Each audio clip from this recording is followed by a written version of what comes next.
So there's this TV show called Air Crash Investigation, and as the name would suggest, the premise of the show is looking at these air crashes and trying to figure out the causes behind them. There are a few cases where there's a major mechanical flaw that means the plane is doomed even before it takes off. I'll tell you what, this English Ashes campaign was doomed before the first ball was bowled at the Gabba. It all started this summer, where England were looking to solidify their top five, particularly the opening partner to Alistair Cook, the number three and the number five positions. By the end of the summer, they were no closer to solving those issues. Then the Ben Stokes controversy struck. So they needed to replace him in the Ashes squad. But what do you know? Toby Rowland-Jones and Mark Wood were both injured. Toby Rowland-Jones, with his height, and Mark Wood, with his pace, would have been great assets in Australia, but they were not available for selection. And then, before the first tour game, Stephen Finn, the only English bowler capable of bowling 140 kilometres an hour consistently, succumbs to injury and is ruled out of the Ashes. Moeen Ali picks up a side strain, which means that he's out of the first two tour games.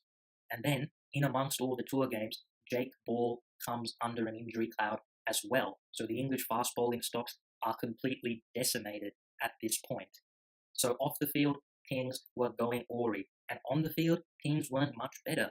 The tour games England played were against either a second-string Western Australian team or the Cricket Australia 11, which is made up of young, fringe state players. Add to that, the pitches were slow and flat. It was hardly ideal preparation for what they were going to face in the Ashes. Fast forward to the Gabba, something actually goes right for Joe Root. He wins the toss and decides to bat first. But that was about as good as it got for England, as things went downhill once again from there. And sure, they were in the game for the first 3 days, but if England have any designs on winning this series, they should have been in a dominant position after the first 3 days.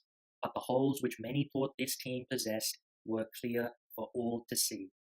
At the end of the fourth day, when England were facing a heavy defeat, news came out that Jonny Bairstow, quote-unquote, head-butted Cameron Bancroft.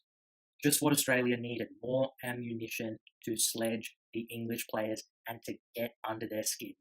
In the end, it was a crushing 10-wicket defeat for England, and I am struggling to see how they could win a test in this series, let alone retain the Ashes. When you look at this team, the batting is flimsy. Yes, Mark Stoneman, James Vince, and David Malan all scored half centuries in this game, but does anyone trust them to consistently score big? Absolutely not. Malan and Stoneman struggled against Lyon, and James Vince, we know, has a tendency to flash at the ball outside the off stump.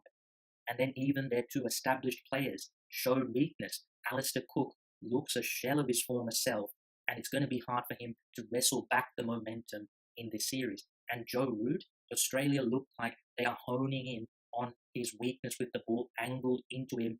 Big LBW candidate Joe Root.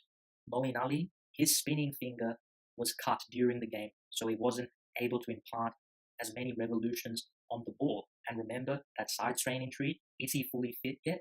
Jonny Bairstow, now he's going to be the centre of a lot of sledging. Is he going to be able to deal with that? And by the way, that tail end against this Australian fast bowling attack, please.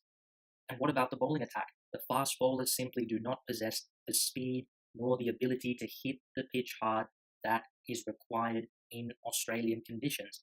And Moeen Ali, even fully fit, is half the bowler that Nathan Lyon is.